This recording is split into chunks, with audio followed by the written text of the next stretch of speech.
Will the House please come back to order?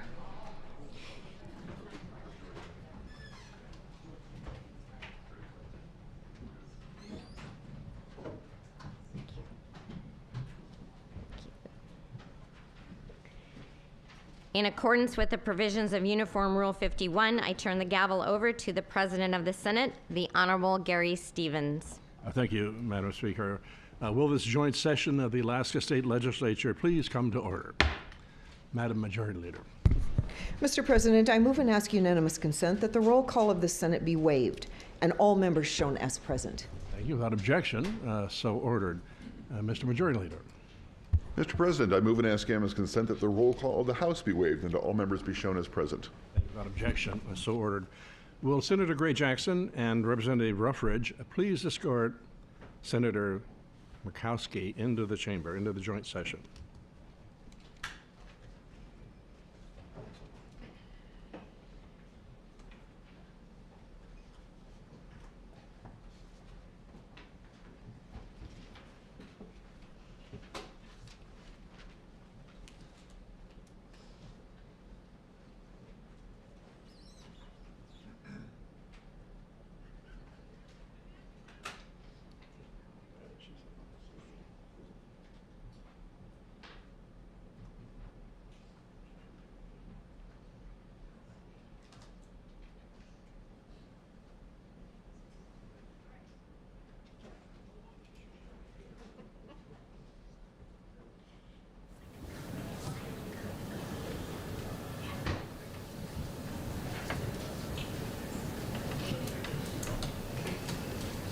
Ladies and gentlemen, the U.S. Senator for the great state of Alaska, the Honorable Lisa Murkowski.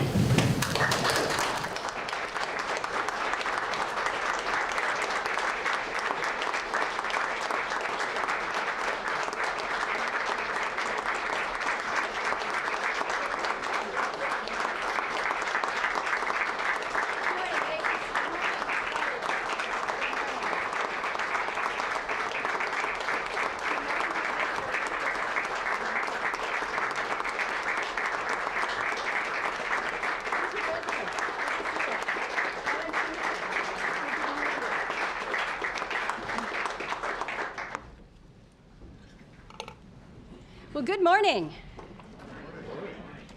Good morning. It is a beautiful morning. I was supposed to be working on my speech this morning, and I have to tell you, the sunrise coming out of Anchorage and all the way here, it's just breathtaking.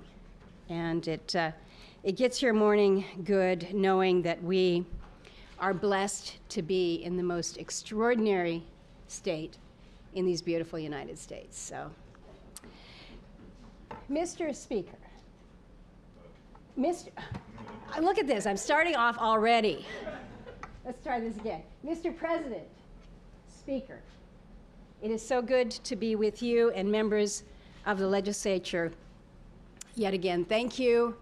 Thank you for this hour. We're going to try to keep it to an hour, respecting your schedule, but really the privilege to be with you. It's a day later than I had intended. Sorry for that, but not much in DC is going as scheduled nowadays, so I apologize.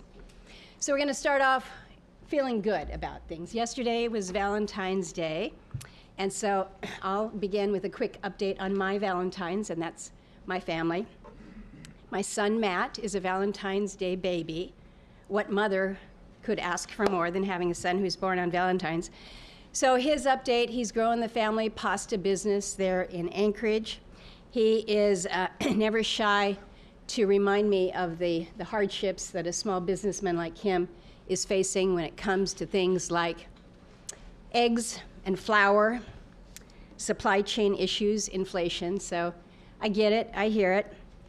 Our older son, Nick, just got married just in October to a lovely woman from Tennessee, and I think she snagged him for that part of the Southeast for maybe a few years, but it's good to see him happily married. He's working as a strong young attorney and doing well. Vern is doing well. He's got more home improvement projects than anyone would ever want, but it keeps him young.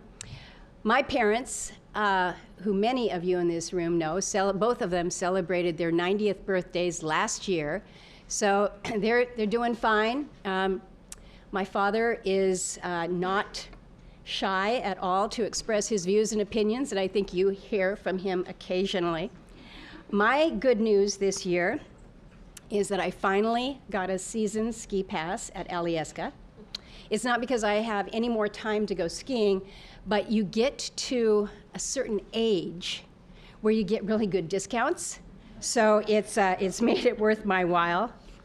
I have some folks with me in the gallery this morning that I would like to introduce, my staff, some of my staff. You have Joe Plesha, the guy with the mustache back there. Some of you recognize him from when he was in the Alaska House serving the coalition. He is my communications director back in Washington, D.C. Grace Kubitz is there on the end. You also recognize Grace from her work with Representative Fields. She is now my Rural and Community Development Legislative Assistant. She is also my liaison for the legislature, so you can always call on Grace. Cassidy Hobbs is next to her. She is also a legislative assistant. She's returned to my office from the University of Alaska. She is leading our work on health care and mental health and doing a great job for us. Anna Powers is next to her. Some of you may remember her as Annie Dietrich. Anna got married this past year, but she's come back to my team as a professional staff on the Indian Affairs Committee. She focuses on housing and homelessness and comes to this with great passion. And then next to Joe, we have Kara Holatz. Kara is doing a fabulous job here in Juneau as my regional director.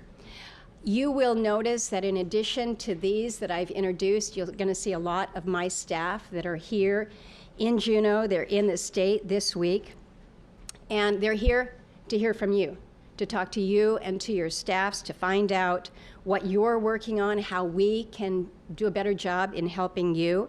So if you would like to set up any scheduled times, please work through Grace and we will come and find you. So in keeping with this theme of Valentines, I'm going to offer some professional Valentines to hand out for some of the things that you have done that I appreciate that you have done over the past year. And I first want to start with President Stevens, our legislature's best playwright. I went to see his play. I hope many of you did. We saw Uncle Ted at Cyrano's there in Anchorage. It was just a great tribute to a great man. I don't know where you find the time to do it, Gary, but thank you. It was a treat to all of us, and I appreciate that.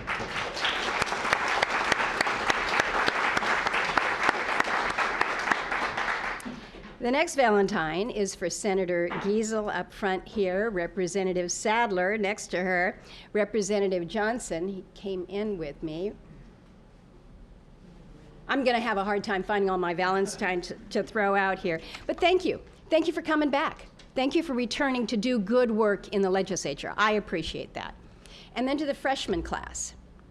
The largest in 20 years. That's pretty awesome. Thank you for your genuine focus on bipartisanship. I want to acknowledge Representative Gray for helping set that tone. These are good initiatives. To Senator Bjorkman and Representative Sumner, thank you for your lumber grading bill.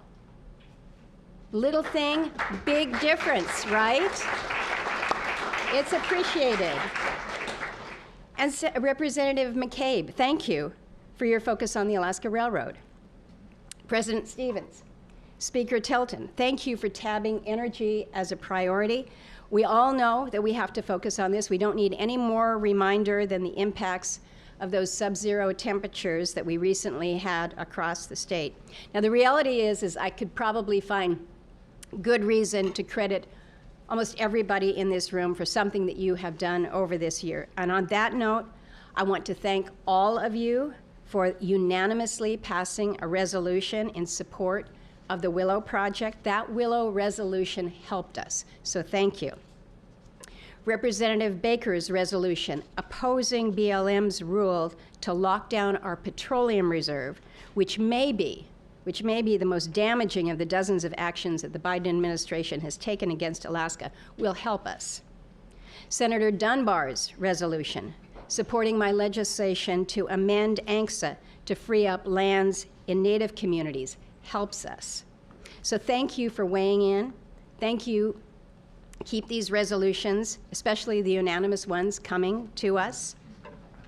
There are also individuals beyond the legislature who deserve our thanks. And among them, I want to single out Dr. Ann Zink. She is stepping down from her role as Alaska's Chief Medical Officer, but I thank her for her years of leadership and for saving lives across our state during the pandemic. She's done a great job for the state of Alaska.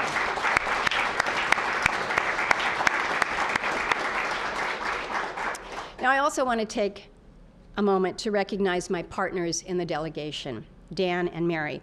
Now, you're going to be hearing from them. I don't know exactly what they will say in their address to you, but what I hope you'll hear is how hard they work, how deeply they care, and how well we all work together. A good example is fisheries.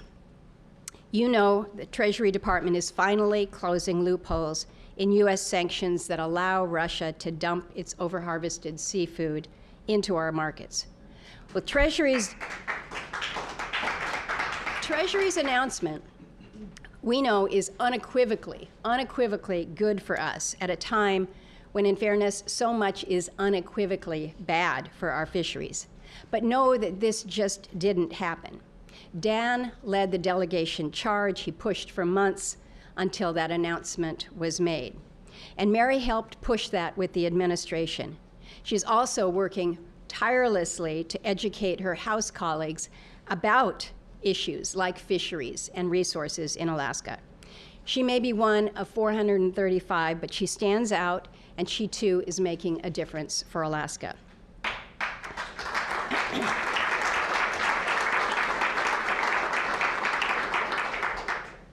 I think we recognize that fisheries are hard and only getting harder. But when you step back and you look at things, there is a lot going well in our state right now. Willow and Pika, both on track. And that's not just great for TAPS, but it's great for the hardworking Alaskans, our economy, and our budget. Graphite 1 has received a major award from the Department of Defense as it seeks to develop North America's largest deposit of natural graphite. Tourism is back to pre-pandemic levels. And then there are investments in infrastructure. More than $7.2 billion has been announced for Alaska under our bipartisan infrastructure law, the most per capita in the United States.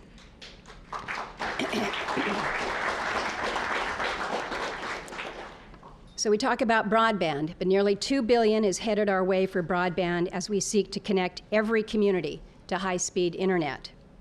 We've secured 10% of national funding for ports and harbors, benefiting communities like Anchorage, like Adak, Cordova, Nome, Yakutat. A total of $416 million and counting for our Alaska Marine Highway System. Yes, hey. Louise and I, we're always pulling for the Alaska Marine Highway System. Our rail belt utilities will receive $216 million from the Department of Energy to modernize South Central's electric grid. This GRIP grant is really key to our energy future moving forward. Beyond infrastructure, I've secured $170 million to begin the long overdue cleanup of ANCSA contaminated lands. That's going to make a difference for us. At the request of Alaska communities, I've now funded more than 200 projects through our congressionally directed spending process. This is everything from nursing education at UAA to the renovation of the emergency room at Alaska Native Medical Center to the expansion of Fairbanks Senior Center and housing for Alaska State Troopers. So CDS requests come from the communities. They are community priorities. We work with them to address those community needs, so thank you for that. We've been able to boost our ability to host the military through strategic investments in everything from barracks to runways to the Arctic Angels of the 11th Airborne. And this investment has really helped our construction industry through some pretty lean years while positioning Alaska perfectly for the next generation of assets and platforms. We're also putting ourselves on the map as an Arctic capital. Absolutely we should. We're building infrastructure like the Deepwater Port in Nome. We're establishing institutions like the Ted Stevens Center for Arctic Security Studies and UAA's Homeland Security Center of Excellence.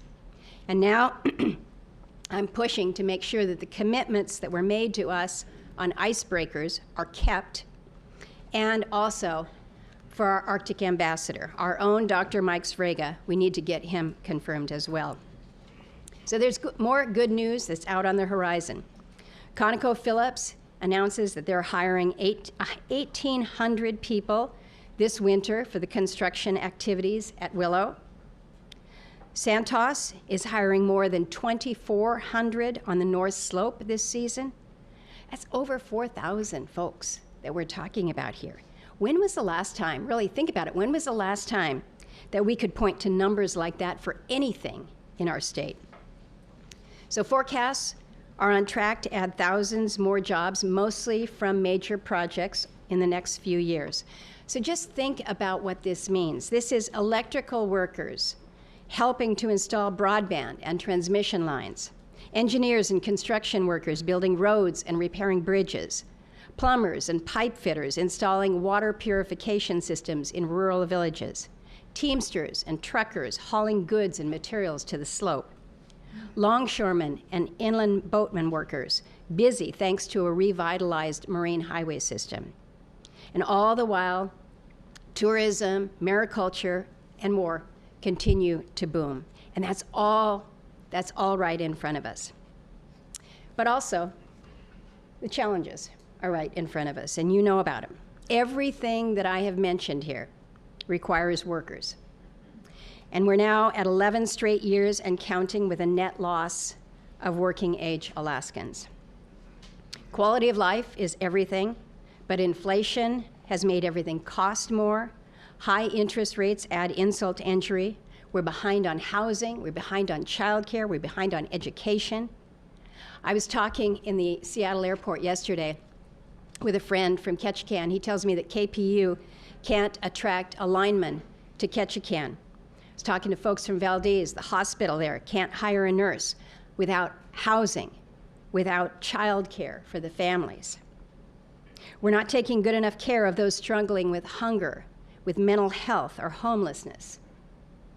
Roughly 40%, this is really discouraging and disappointing to me, but roughly 40% of the funds that I was able to secure for Alaska at the federal level to help homeless kids in school through the American Rescue Plan have not yet been spent. I mentioned earlier the unequivocally bad state of so many of our fisheries. The absence of abundance is threatening subsistence, commercial, and recreational fisheries alike. Fish racks hang empty on the Yukon and the Kuskokwim. The processing industry is seeing layoffs, undergoing a wave of consolidation. Outside groups are attempting to shut down entire fisheries, attempting to list the king salmon as endangered. So really, so much of what we thought we knew is changing. The changes in our climate threaten our food security and our economic security. So just as I worry about those who are not able to fill their freezers with fish from the river, I worry about the folks in King Cove, in False Pass, in Kodiak, and all these coastal communities that depend on fish and fish processing and the fish tax. So this is tough. I mean, these are the challenges that we have in front of us. And all of this is coming at the front end of a divisive presidential election year, with two deeply flawed candidates set to lead their party tickets, at a time when Congress is more inclined to kick the can than solve our nation's problems.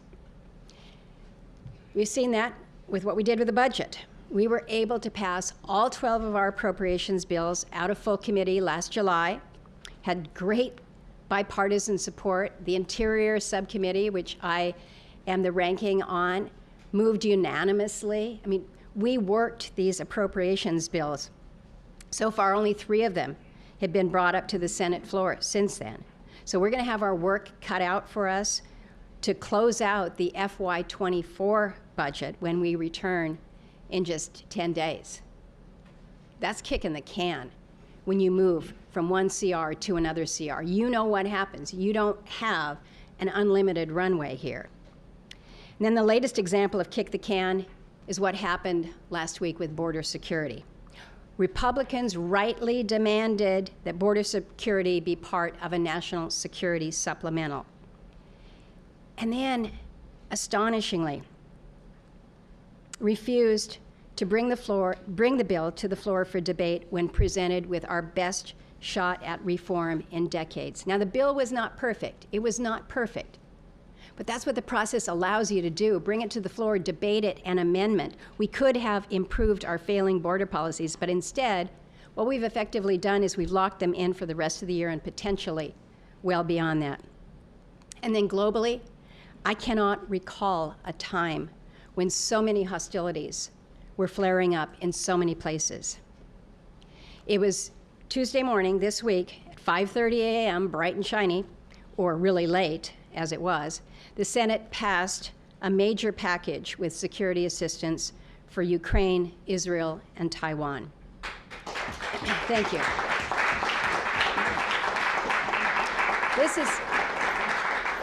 This is significant because it helps our allies and it sends a strong message to our enemies. And it's also crucial to reinforce our domestic defense base. But it's also months late, and it faces resistance in the House of Representatives. Now, regarding Ukraine, just setting aside for a moment our abundantly clear geopolitical interests in containing Russia, the war is being fought by Ukrainians, not Americans. And those Ukrainians are giving their very lives to try to preserve their fledgling democracy. And yet the outcome largely depends not necessarily on them, but on the help of their allies, and whether we still believe enough in our core principles, the principles that we've held since World War II, that NATO was founded on, that we do not turn our backs. We do not turn our backs on our friends when global bullies are in front of them. We do not turn our backs. But this is the moment that we're living through right now. Russia, China, Iran, North Korea, they're working together, folks. They're looking to unseat Western power. Our own southern border is in chaos. We're seeing cartels that are poisoning our people with fentanyl. Times like these require leadership that brings us together. But we're seeing anything but that in these highly partisan times. So what do? Got to stay focused. So to keep my head above water during what has been a pretty unproductive Congress so far, I'm focusing on legislative solutions for Alaska and looking for every window of opportunity that I can find. One of them that we're focusing on, and I met some folks out in the hallway that are here to talk about food and food security. So we have introduced the Improving Arctic Act, which will help strengthen Alaska's food security, seafood industry, and more. It will improve my microgrants for food security program, which has helped hundreds of Alaskans grow more food. Boost food banks in rural communities, increase local food processing capacity, establish a Denali housing fund to build and rehabilitate housing. A lot more in that. Another bill that has long been waited for by many of our coastal communities is our working waterfronts legislation. This offers a range of new opportunities and tools, from everything from tax credits for marine energy to loan guarantees for commercial fishermen and fish processors, all to help our coastal communities. We need to make our communities safer, stronger, healthier, and more resilient. And at the federal level, that can happen through legislation, but also through congressionally directed spending, appropriations more broadly, and by trying to work with the administration regardless of who is president and the timing of the next election. So we got a lot that is in front of us coming up. Going to be good discussion with the potential for a tax bill, and I would hope to support an expansion of a child tax credit. I'm pushing to do more to address substance use disorders, including fentanyl through Bruce's Law. On the Indian Affairs Committee, we're exploring innovative solutions to address the housing deficit and overcrowding in rural Alaska. And when it comes to public safety and the tragedy of missing and murdered Indigenous women, I was proud to be able to pass 2 bills into law, and we now have the commission report and the recommendations that are required by the Not Invisible Act. So I want to thank the members of the legislature who are engaging on this with me and building partnerships across all levels of government, including with the tribes. So thank you for that.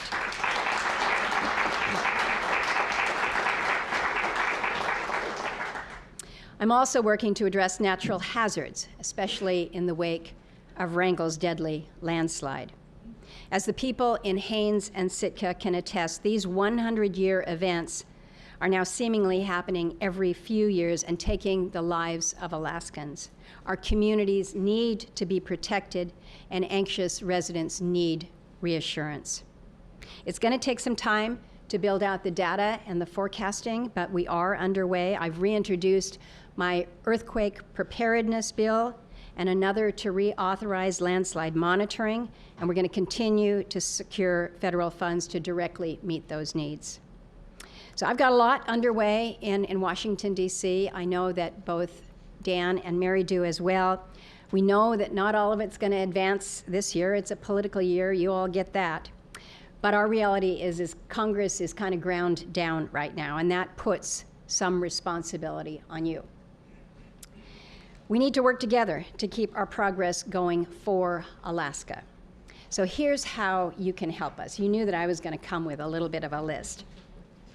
Provide state matching funds for infrastructure projects, particularly AMHS. Louise, are you writing that one down? Okay.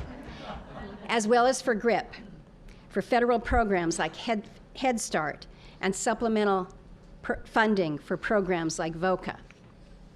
I need your help in ensuring our infrastructure projects are built smart.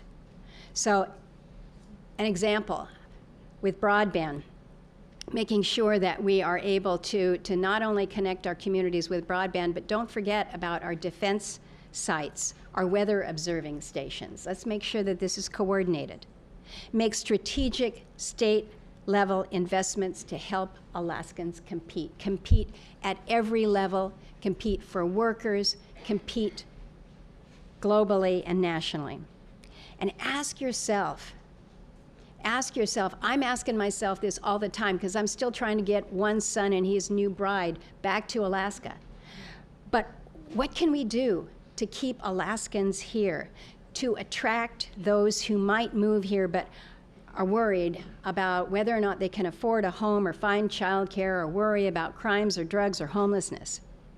We have to invest in our kids' education. We have to.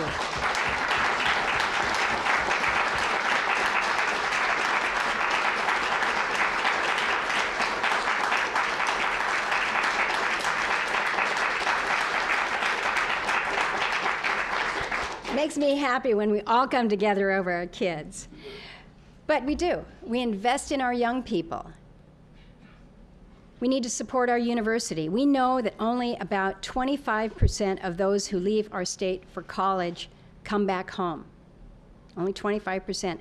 But 70 to 90% of the university's graduates stay in Alaska. And under President Pitney's leadership, we've seen enrollment going up across the board. So that's good. Alaska has so much good to offer.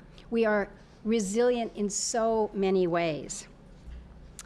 I was in Wrangell just a few weeks after that deadly landslide.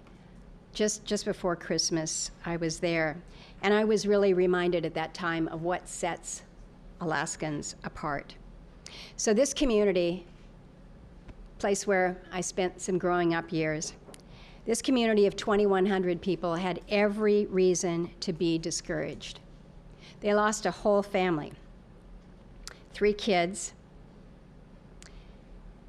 Tim and Beth and Mara and Kara and Derek. They lost their next-door neighbor, Otto. Otto had been described as possibly the best neighbor ever.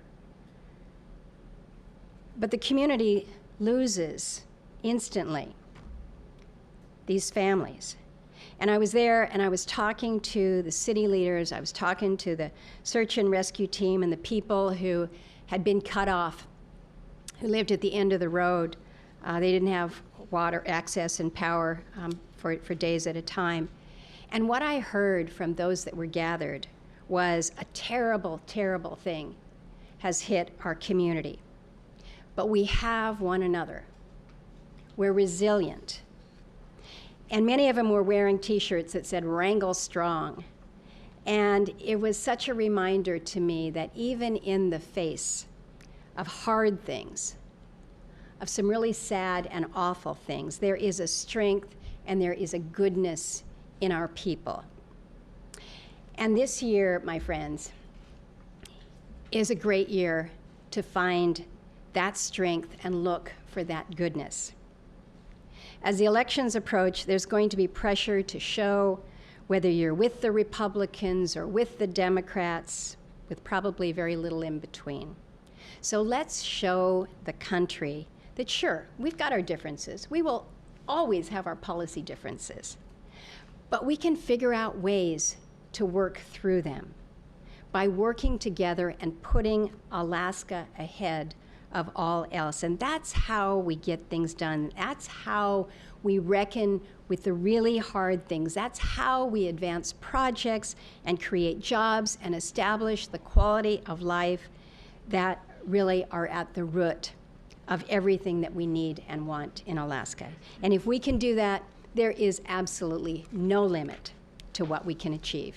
Thank you for the opportunity to be with you yet again.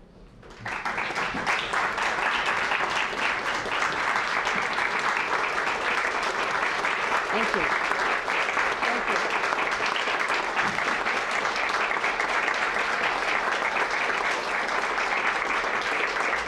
Thank you.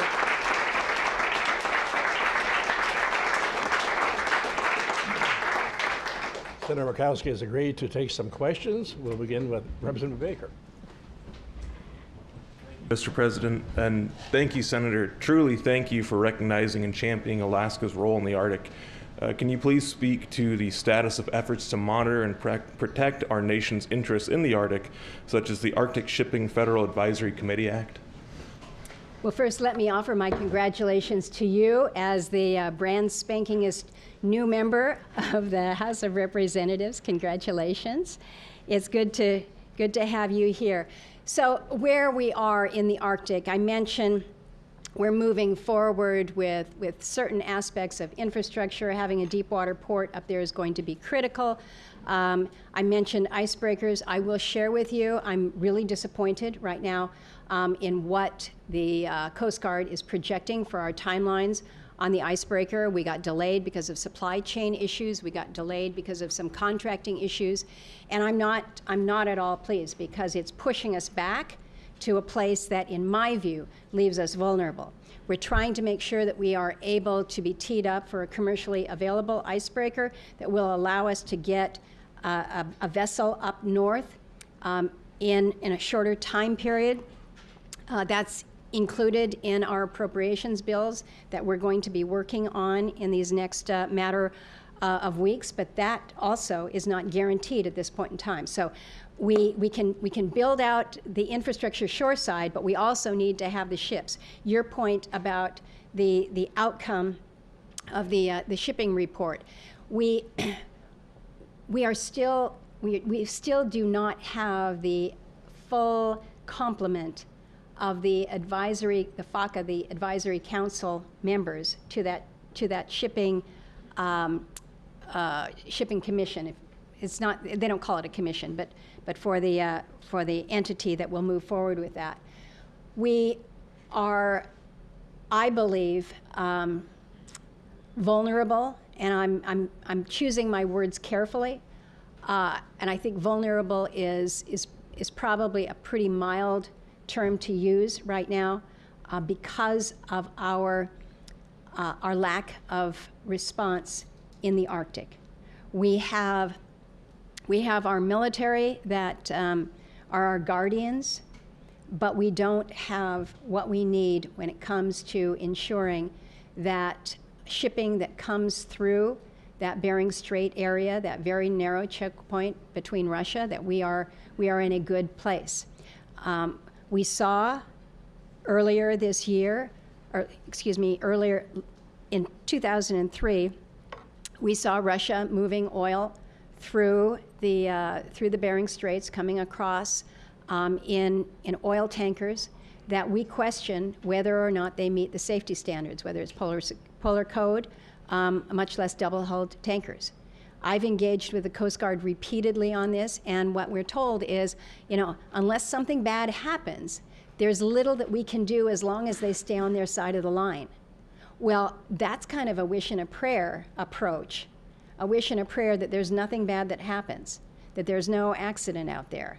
And so we need to have the full complement of that report advanced. We do have a more focused Arctic security strategy at the national level than we have ever had at any time, and that's going to help us going forward, but we need the resources that are up there. So thank you, Thomas.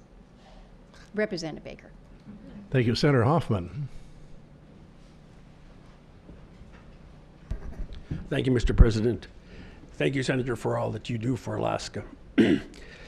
You asked, what can we do to bring people back to Alaska?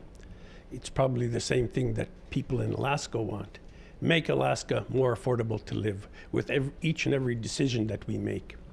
I had the privilege of meeting with several members of rural Alaska with the Yukon-Kuskokwim Coalition of many organizations just yesterday. And one of their spokesmen, I know you know him well, Robert Nick, from Nunapitchuk.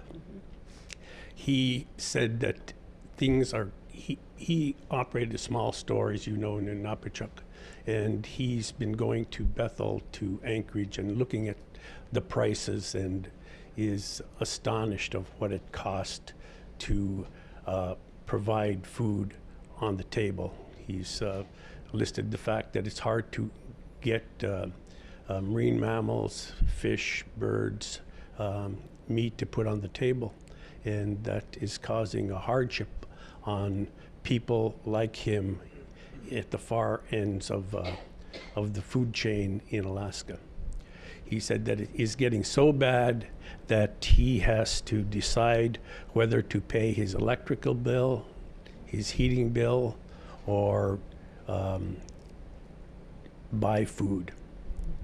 So all of those are related to affordability. And I explained to him that a couple of years ago, thanks to this legislature, we increased power cost equalization from 500 to 750 kilowatts. He said that was a good thing. He also mentioned education, but one of the programs that was so successful was weatherization.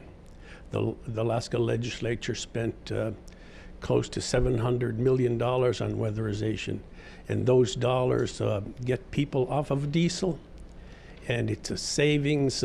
Many of them saved $2,000 to $3,000 a year, and that's not just for 1 year. That is each and every single year. And I think weatherization programs is one of the low-hanging fruits, and it's probably the best dollar that we can spend on reducing energy costs for people of all Alaska.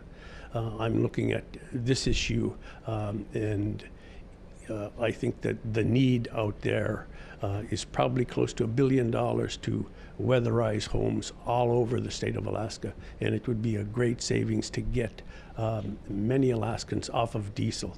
So whatever you can do to in each and every decision that you make is make sure that you address the question, is this decision making Alaska more affordable for the citizens that we represent?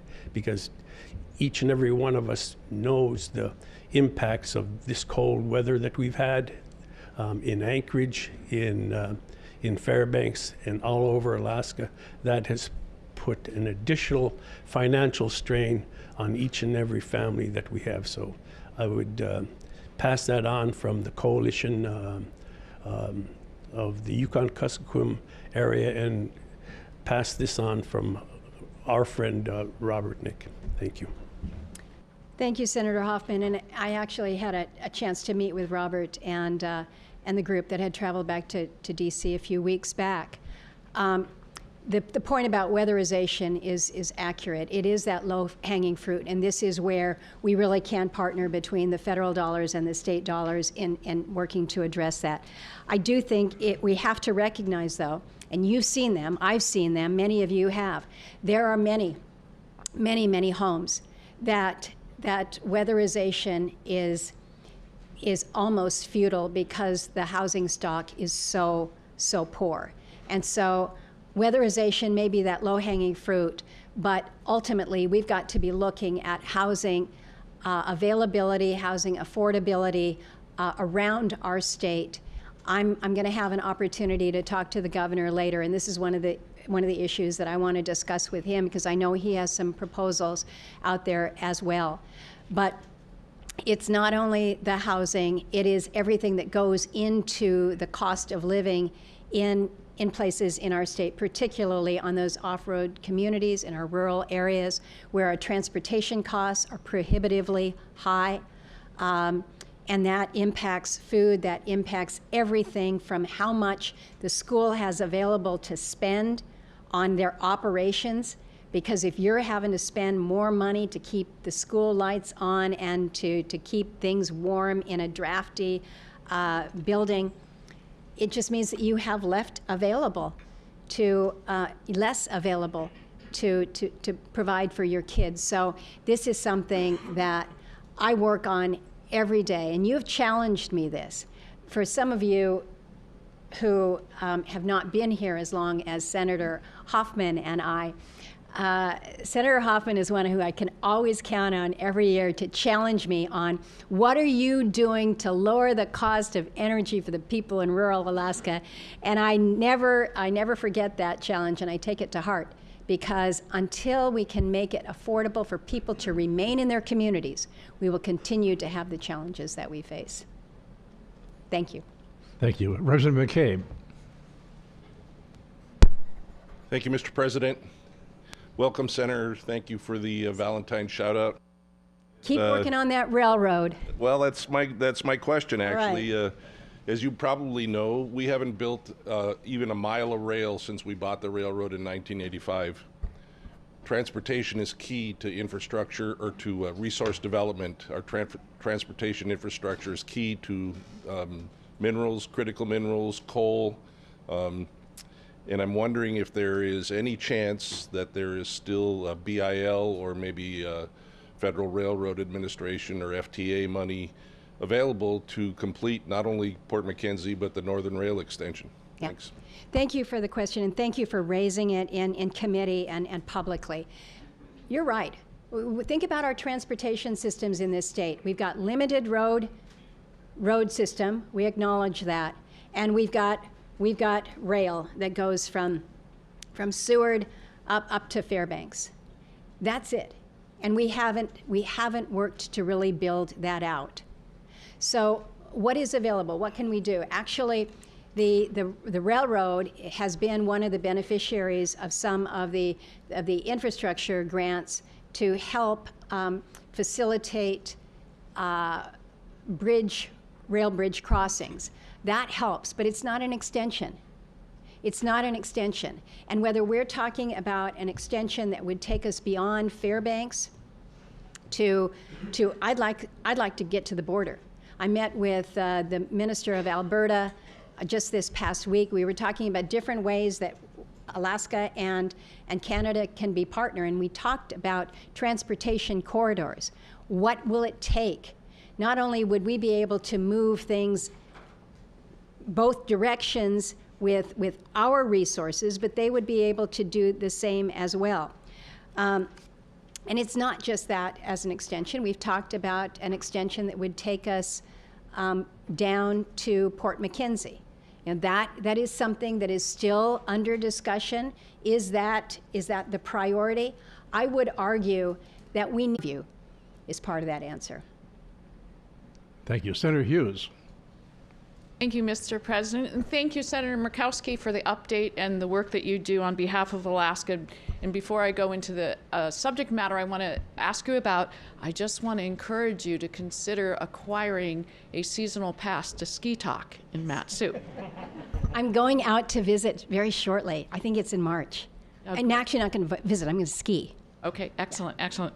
So I want to talk to you about agriculture, because we talk about big things in the state: fisheries, oil and gas development, our critical minerals, those things. And agriculture has really been a bit of a small thing in this state, but there is tremendous potential, and there's tremendous momentum in this building. And I know it makes you happy to know when we work together. And I will say this has become a very bicameral, all four caucuses across the legislative and executive branch, because, and the public is tremendously supportive of increasing our food security and independence.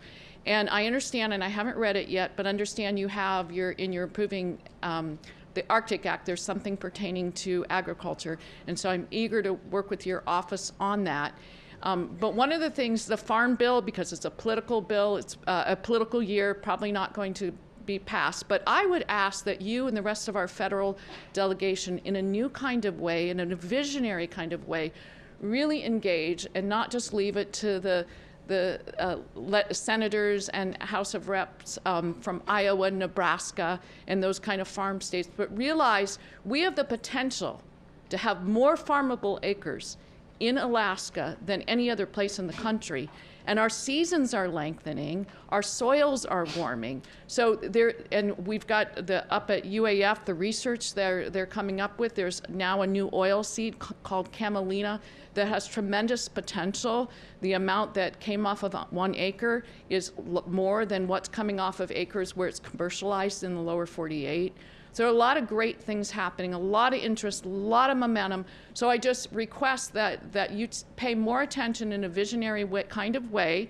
And one specific thing I would like in the Farm Bill is to get the hemp matter settled, because we thought we were going forward on that and we're hesitating. That is a multi-billion-dollar industry in the northern parts of China and Canada. So there's real potential in our state for it.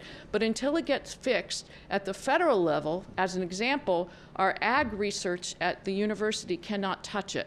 So for multiple reasons, and for farmers wanting to use it to feed it now to livestock, I just ask that with that Farm Bill that there's some Alaska eyes really fall on that and help agriculture in our state, as it's a growing potential. Thank you. Representative Hughes, thank you for your leadership on this, and for all of you that are engaged in these matters of agriculture. You are so correct in terms of the growing level of interest and all the good reasons why that interest should be elevated. So a little bit of update on the Farm Bill. I really thought that we were going to see good, strong momentum early last year. Things were progressing really very well. But as things go in Washington, they go really well until they go really dark. And we're kind of in the really dark phase right now.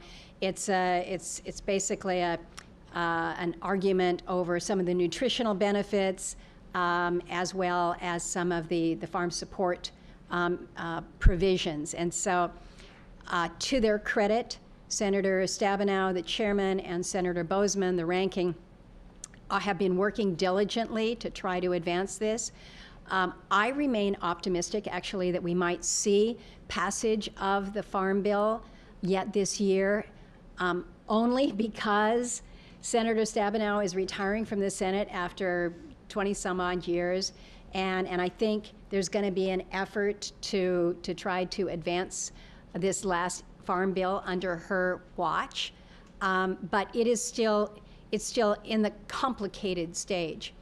To your point about Alaska being in the mix of things, I have not supported the farm bills previously. And I haven't because I looked at them and I said, you know, this is a lot of federal support for people to not grow things.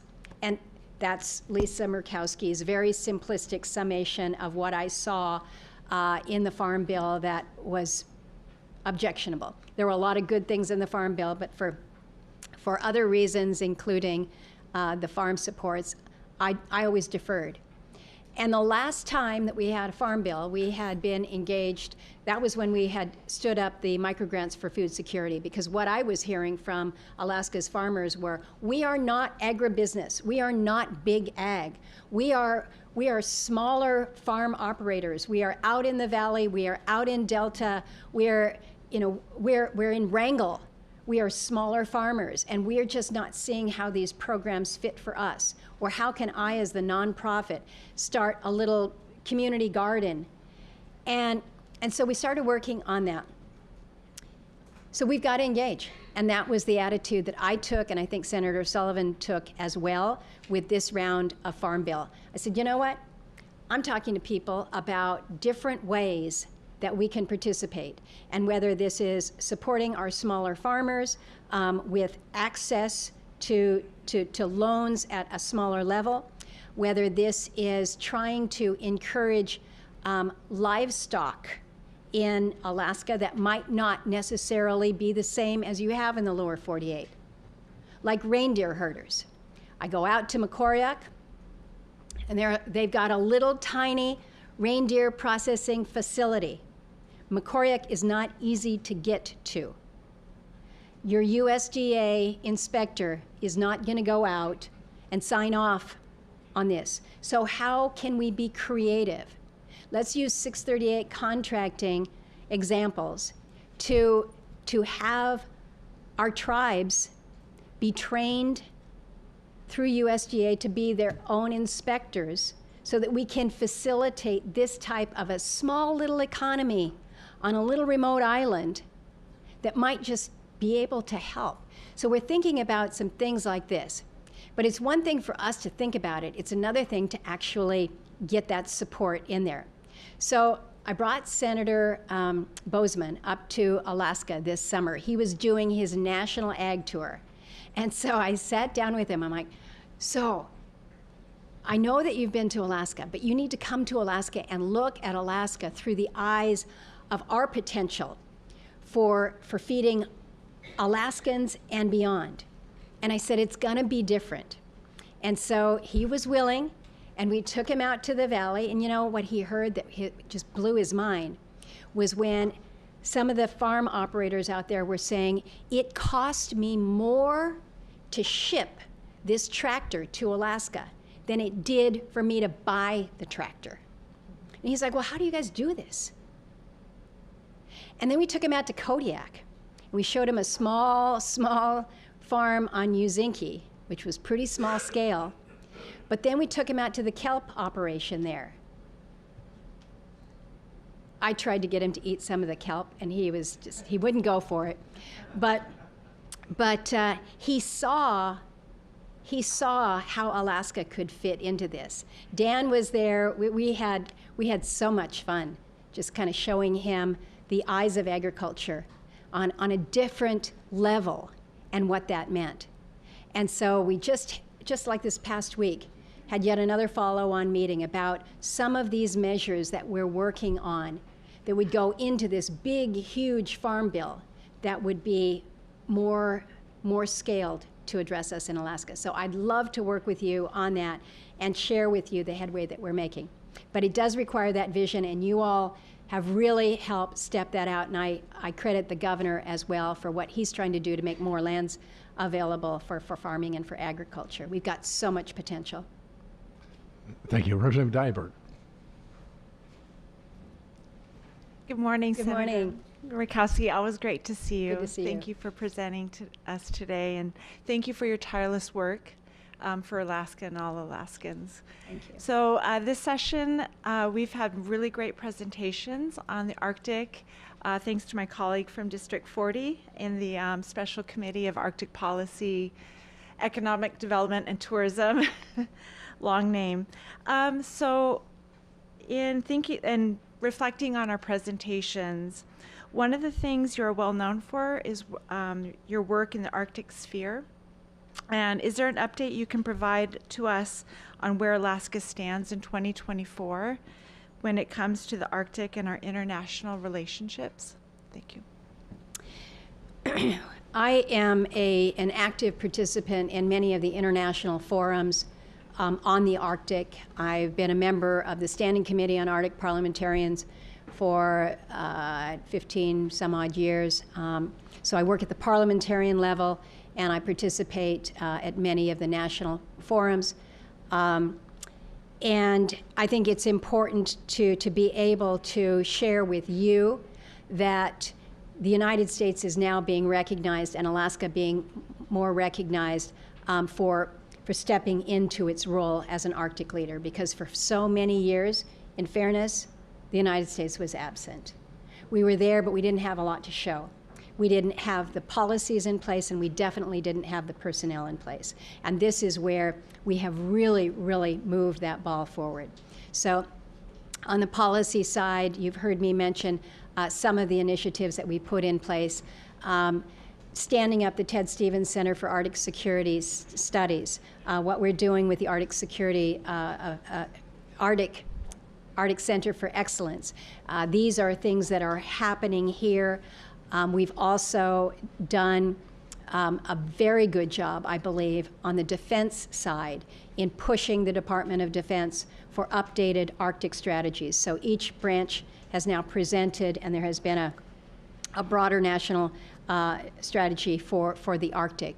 But it's more than just defense. It is the economic activity. It is the people that live and work and raise their families in the Arctic. And so how are they being represented in many of these policies? So one area that I wish that I was able to share that I'm satisfied that we're there is in the naming of an Arctic ambassador. Because when you go to these forums and everybody else is putting their person with a title there, and we have a special representative for the Arctic that really has no presence, no connection really. They're just somebody from the State Department that's been on assignment here. That doesn't lend the gravitas that we need. And so getting Dr. Sfraga through that process is one that is super important, and hopefully we're going to be able to advance on that.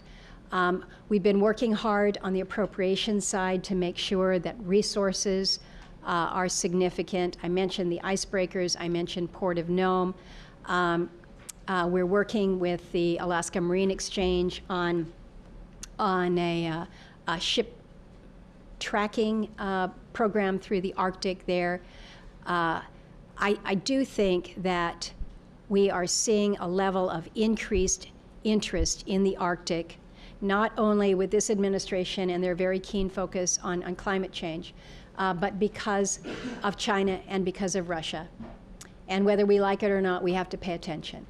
We know, because we see the reports of the scrambles off the coast of the Seward Peninsula there, when the Russian bear bombers come a little closer than any of us want them to be.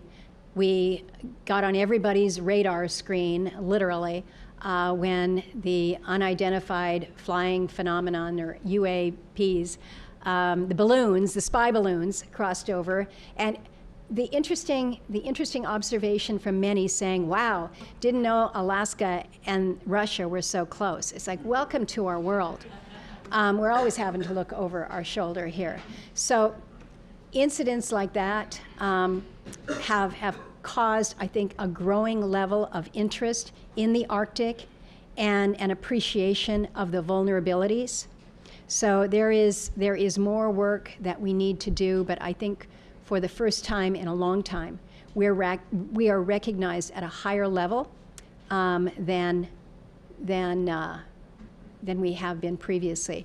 My colleague, Senator Sullivan, is, I believe, today at the Munich Security Conference, an annual event, and they have had a focus on Arctic in that security conference for some years now. And believe me, Alaska gets profiled in that role, very importantly. Thanks so much, Senator.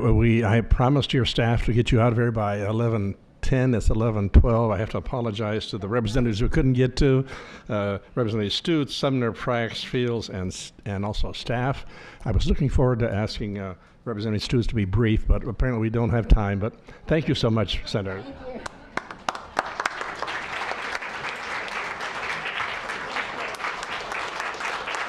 Thank you all.